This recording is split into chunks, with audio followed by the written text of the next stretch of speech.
Bonjour à tous, abonnez-vous, activez la cloche de notification. Si c'est fait, let's go. Tout ce que vous n'avez pas et le prochain a, ça fait mal. Tout ce que l'œil voit fait mal au cœur. Elle m'envie, je ne les ai pas demandé d'être pauvres. J'ai fait tout pour elle. Qu'est-ce que je peux encore la faire? Je la donne tout ce qu'elle veut. Je la paie les habits. Quand on sort, je la paie à manger. Quand on sort, je la fais tout. Je l'ai pris pour une meilleure amie. Mais elle m'en veut toujours. Elle m'envie. Elle est aigrie. Je ne sais plus quoi la faire. C'est moi qui ai demandé qu'elle soit pauvre. Ma chérie, bien sûr, c'est un don de Dieu.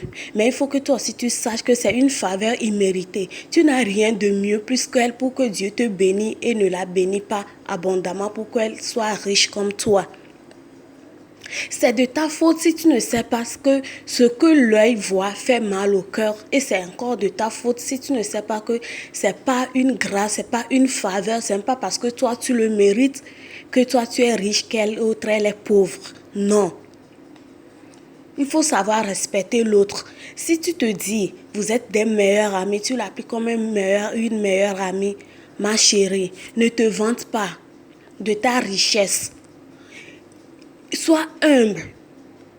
Jésus même a été très humble avec le monde entier, avec toute personne. Mais regarde ce qu'on l'a rendu.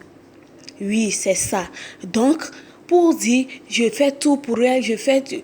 Non. Il faut faire tout avec une sincérité, pas d'injures, pas des manières. Attends tout toi aussi.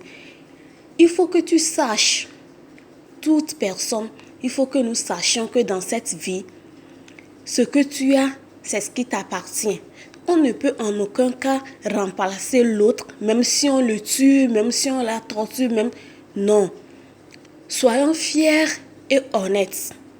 Ce que tu as, concentre-toi sur ça et demande plus la bénédiction, la grâce et la faveur imméritée de Dieu pour que ça s'améliore pour toi aussi. Inutile de regarder chez l'autre, d'en vouloir la remplacer parce qu'en aucun cas, ça n'arrivera jamais. Même si cette personne meurt, vous ne pourrez jamais la remplacer. Jamais, ça ne se fait pas. Même pas dans sa famille, même pas dans la société, en aucun cas. Donc, ressaisissons-nous et voyons les choses de bon côté si nous en avons ou si nous n'en avons pas. De mon côté, je me réjouis toujours du bien des autres.